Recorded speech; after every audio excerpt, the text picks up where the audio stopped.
મિત્રો, આગલા લેક્ચરમાં આપણે વિજ્ઞાન એટલે શું, વિજ્ઞાનના કેટલાક લક્ષણોથી પરિચિત થયા.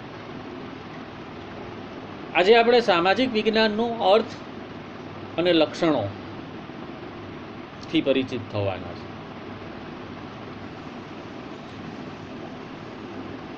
વિજ્ઞાનના પ્રકારોની અગાઉ મેં ચર્ચા કરી નાખી. પ્રાકૃતિક વિજ્ઞાનો અને સામાજિક વિજ્ઞાનો એ બે મુદ્દાની આપણે ચર્ચા કરી. ભૌતિક શાસ્ત્ર, રસાયણશાસ્ત્ર, ખનિજ વિદ્યા, જીવશાસ્ત્ર, બધા પ્રાકૃતિક વિજ્ઞાનો અથવા ભૌતિક વિજ્ઞાનો પણ આપણે કહી શકીએ. આપણે જે વાત કરવાના છીએ સામાજિક વિજ્ઞાનો.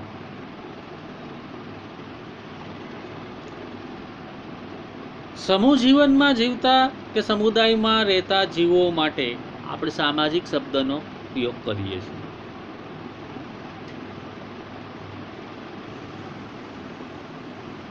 અગાઉ એસવાયમાં આપણે સામાજિકરણ એવો એક શબ્દ ભણી ચૂક્યા છીએ.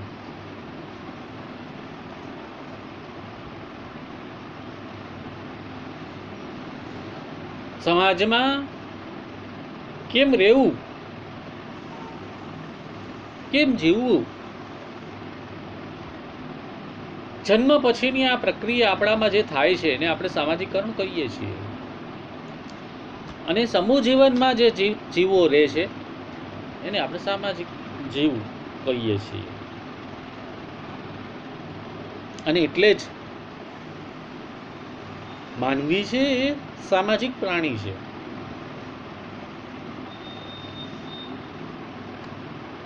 સામાજિક પ્રાણી એટલા માટે આપણે કહીએ છીએ. અગાઉ તમે ભણી ગયા છો અમલા કમલાનો કિસ્સો, જો કોઈને યાદ હોય તો. એક બાળકીને જન્મતાની સાથે જ વરુ સાથે, એટલે વરુના એક પરિવાર સાથે રાખવામાં આવી અને પછી એનું ઓબ્ઝર્વેશન કરવામાં આવ્યું. થોડા સમય પછી ખબર પડી કે એનામાં જે બધા લક્ષણો હતા એ બધા જ વરુના લક્ષણો જોવા મળ્યા. એટલે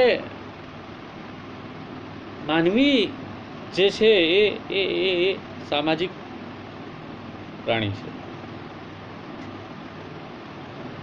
સમાજ વગર માનવીનું જીવવું શક્ય નથી.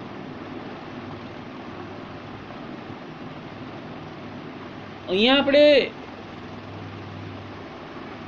સામાજિક વિજ્ઞાનનો અર્થ કરી રહ્યા છે. બહુ સીધી વાત છે. સામાજિક વિજ્ઞાનનો અર્થ એટલે માનવીનું વિજ્ઞાન, આપણું સૌનું વિજ્ઞાન.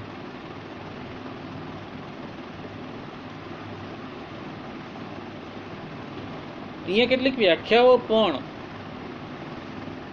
આપવામાં આવી છે. આપ સૌ ઈચ્છો તો એ વ્યાખ્યાઓ લખી શકો છો, નોટ આઉટ કરી શકો છો, કારણ કે એમાંથી કેટલાક શબ્દો ફાઇન્ડ આઉટ કરીને આપણે એ વ્યાખ્યાઓ સમજવાનો પ્રયત્ન કરશું. પહેલી વ્યાખ્યા: જે વિજ્ઞાનો માનવીની સામાજિક પરિસ્થિતિ સાથે સંકળાયેલા છે. જે વિજ્ઞાનો માનવીની સામાજિક પરિસ્થિતિ સાથે સંકળાયેલા છે અથવા તો સંગઠિત સમુદાયના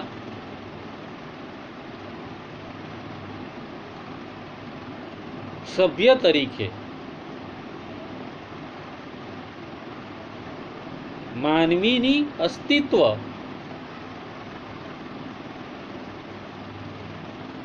અને કલ્યાણના અભ્યાસ સાથે સંકળાયેલા હોય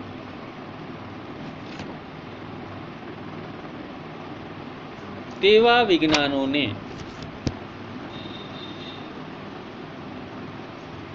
સામાજિક વિજ્ઞાનો કહેવાય.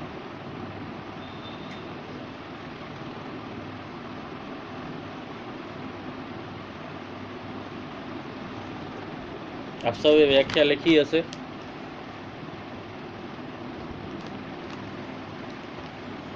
બીજી વ્યાખ્યા આપણે જે છે એ લખી લઈએ.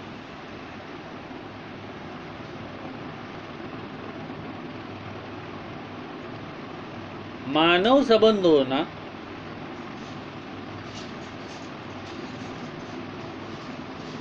અભ્યાસમાં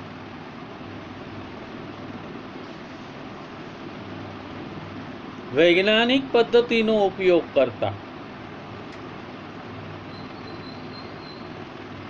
માનવ સંબંધોના અભ્યાસમાં વૈજ્ઞાનિક પદ્ધતિનો ઉપયોગ કરતા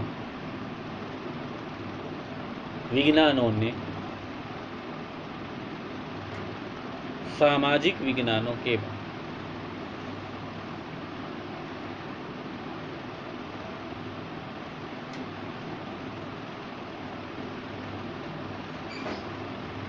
ત્રીજી વ્યાખ્યા જે છે આપણે લખી લઈએ.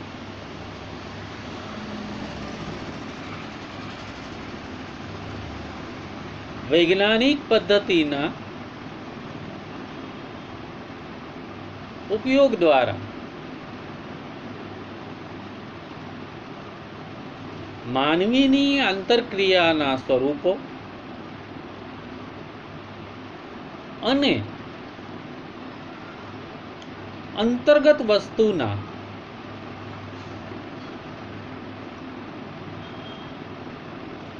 અભ્યાસ સાથે સંકળાયેલા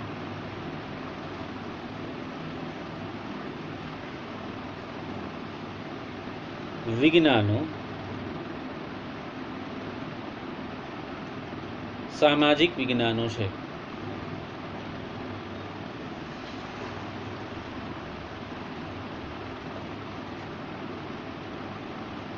અહીંયા આપણે સાથે સાથે સામાજિક વિજ્ઞાનના લક્ષણો પણ જે છે એ નોટ ડાઉન કરી લેશું.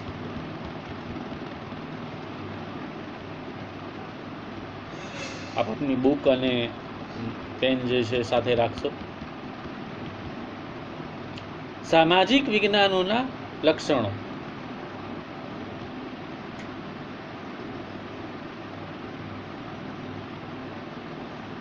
એમાં પહેલું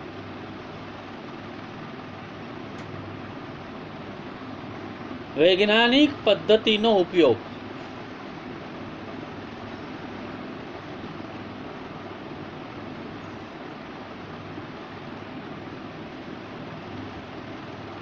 બીજું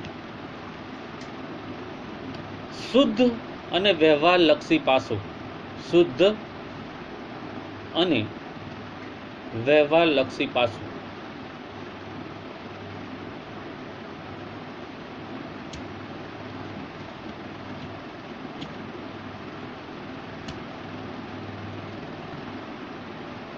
ત્રીજું હકીકત લક્ષિતા.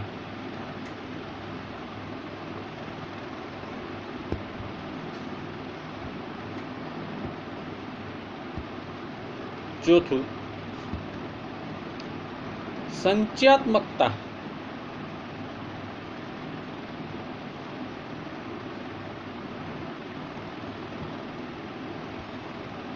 પાંચમું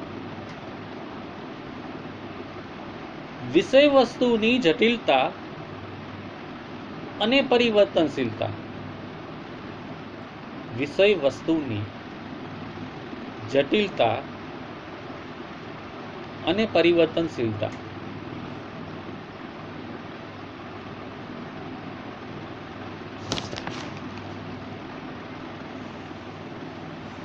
અને છેલ્લું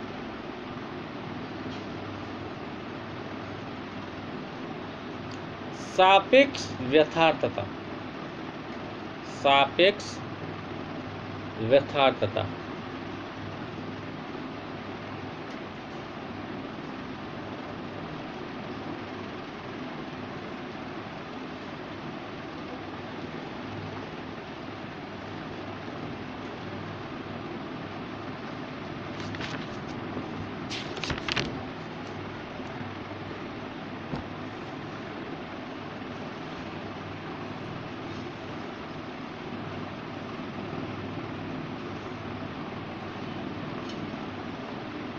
આપ સૌએ નોટ ડાઉન કરી લીધું હશે.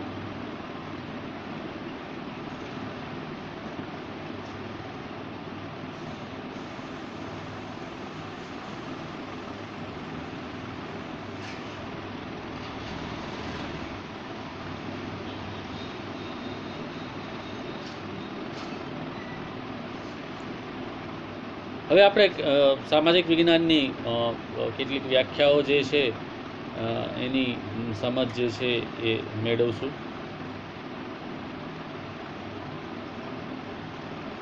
પહેલી વ્યાખ્યા, જે વિજ્ઞાનો માનવીની સામાજિક પરિસ્થિતિ સાથે, જો અહીંયા જે શબ્દનો પ્રયોગ કર્યો છે માનવીની સામાજિક પરિસ્થિતિ,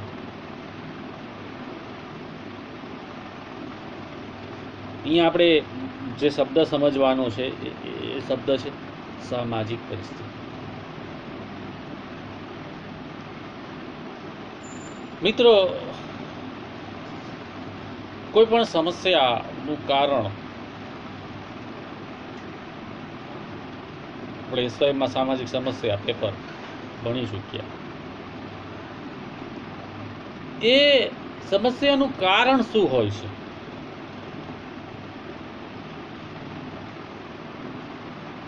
માનવીની આજુબાજુની સામાજિક પરિસ્થિતિ. દાખલા તરીકે હું વાત કરું, ભિક્ષાવૃત્તિ.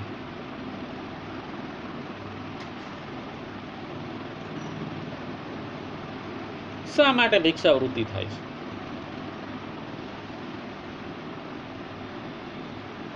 એનું કારણ શોધવા આપણે જઈએ તો સમાજની કઈક એવી ઘટનાઓ જવાબદાર છે, કઈક એવી પરિસ્થિતિ જવાબદાર છે.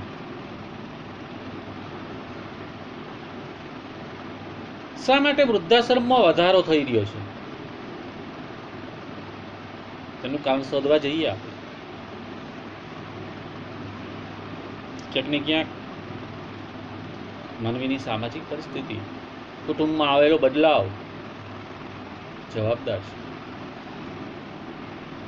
શા માટે ગુજરાતમાં છેલ્લા કેટલાક સમયથી ડ્રગ્સ પકડાઈ રહ્યું છે?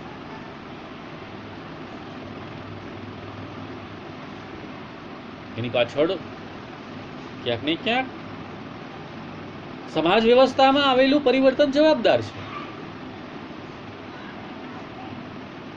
સંયુક્ત કુટુંબ અને વિભક્ત કુટુંબ એ બનવાના કારણે આ બધી પરિસ્થિતિઓનો જન્મ થયો છે. તો આ જે બધી ઘટનાઓ છે એ બધી ઘટનાઓને આપણે સામાજિક પરિસ્થિતિ કહીશું.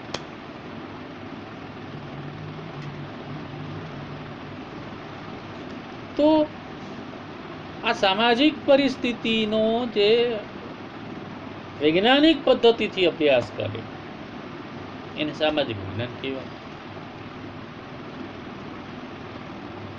શા માટે ભિક્ષાવૃત્તિ થાય? શા માટે વેશ્યાવૃત્તિ થાય? શા માટે લોકો ડ્રગ્સ તરફ વળવા માંડ્યા? શા માટે નાના બાળકો અપરાધ કરવા માંડ્યા? આનો જો અભ્યાસ કોઈ ચોક્કસ પદ્ધતિ દ્વારા થાય તો એનો વિજ્ઞાન કહેવાય. એ સિવાય પણ આમાં અન્ય શબ્દોનો ઉપયોગ થયો છે. માનવીનું અસ્તિત્વ અને કલ્યાણના અભ્યાસ. બહુ અગત્યની બાબત. માનવીનું અસ્તિત્વ અને કલ્યાણનો અભ્યાસ. સમસ્યાઓ જો વધશે તો માનવીનું અસ્તિત્વ જોખમમાં જશે. સમસ્યાઓનો વધારો એ ક્યાંક ને ક્યાંક માનવી અસ્તિત્વ માટે જોખમરૂપ રહેશે. આપણે જો એને નિવારીશું નહીં, નાના બાળકો ડ્રગ્સના રવાડે ચડી ગયા. મિત્રો, ગયા સેમેસ્ટરમાં મેં પણ તમને કીધું હતું કે નવી ઘટનાઓ આપણી સામે આવી. બાળકો જે છે એ વ્હાઇટનર, આપ સૌ વ્હાઇટનર થી પરિચિત છો, વ્હાઇટનર નો નશો કરવા લાગ્યા.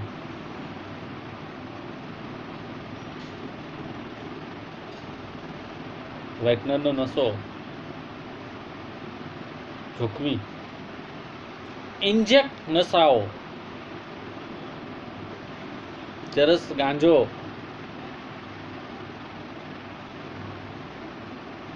સૂંઘવાના ડ્રગ્સ શહેરી વિસ્તારોમાં આરામથી મળવા લાગ્યા. ક્યાંક ને ક્યાંક આ બધી જ વસ્તુઓ માનવીના અસ્તિત્વ માટે જોખમી છે.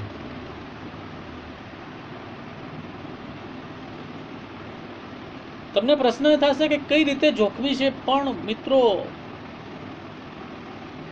જે રેપની ઘટનાઓ થાય છે એ રેપિસ્ટ મોટા ભાગે નશેડી હોય છે.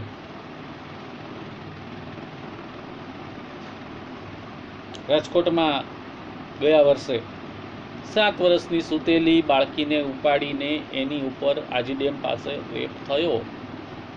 એ વ્યક્તિ ગાંજો અને દારૂનું સેવન કરતો હતો, ફૂલ નશામાં. માનવીના અસ્તિત્વ માટે જોખમી. જો આ બધી બાબતોનો અભ્યાસ ન કરીએ આપણે કે ભાઈ આ ઘટનાઓ, સામાજિક પરિસ્થિતિમાં કયો બદલાવ આવ્યો અને એના કારણે કઈ ઘટનાઓ બની, શું પરિણામો આવે છે, એનો જો અભ્યાસ ન કરીએ તો માનવીનું અસ્તિત્વ જોખમમાં મુકાશે. અને માનવીના અસ્તિત્વને જોખમમાં ન મૂકવા માટે આપણે આવા વિવિધ અભ્યાસક્રમો, સામાજિક અભ્યાસક્રમો ચોક્કસ પદ્ધતિ વડે કરીએ છીએ. એને સામાજિક વિજ્ઞાન કહેવાય. અને આ બધું જ કરવાથી એનો ઉપાય મળશે એટલે માનવીનું કલ્યાણ થશે. બહુ સીધી વાત છે કે માનવીના કલ્યાણ સાથે જે અભ્યાસ થતો હોય એને સામાજિક વિજ્ઞાન. જો મિત્રો, હવે આ આખી વ્યાખ્યાને આપણે જોડીને જો જોઈએ તો આપને સમજાઈ જશે કે સામાજિક વિજ્ઞાન એટલે શું.